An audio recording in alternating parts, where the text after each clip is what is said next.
সম্প্রতি একের পর এক ইস্যুতে অবনতি হচ্ছে বাংলাদেশ ভারত সম্পর্কের। উত্তেজনা বাড়ছে দুদেশের সীমান্তে।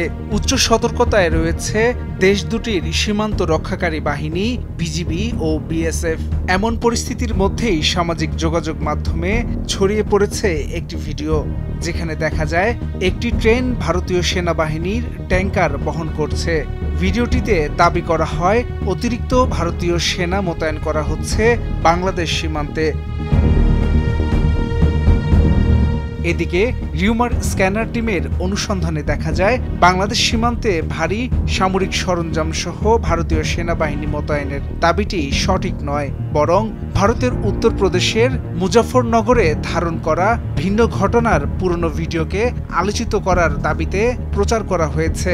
দাবিটির বিষয়ে অনুসন্ধানে শচীন কুমার নামের একটি ইউটিউব চ্যানেলে গত ২১ নভেম্বর প্রচারিত একটি ভিডিওর সন্ধান পাওয়া যায়। ভিডিওটি পর্যালোচনা করে দেখা যায় আলোচিত ভিডিওটির সাথে এটির মিল রয়েছে, তবে ভিডিওটিতে মুজাফরনগর শীর্ষক লেখা দেখতে পাওয়া যায়।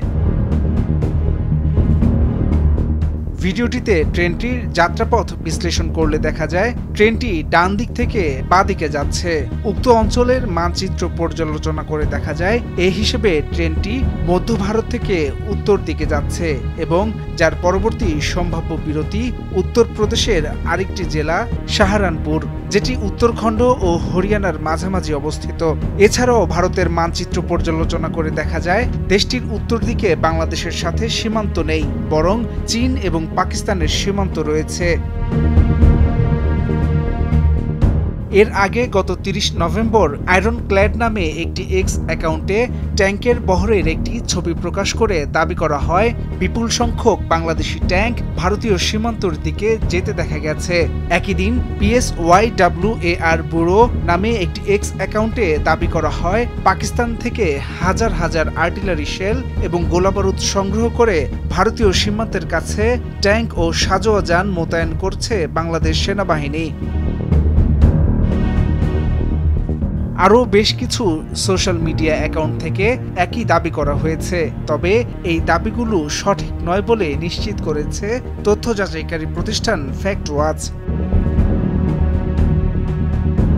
ছাত্র জনতার অভ্যুত্থানের মুখে শেখ হাসিনা দেশ ছেড়ে ভারতে আশ্রয় নেয়ার পর থেকে অস্বাভাবিক অবস্থার মধ্য দিয়ে যাচ্ছে ঢাকা দিল্লির সম্পর্ক।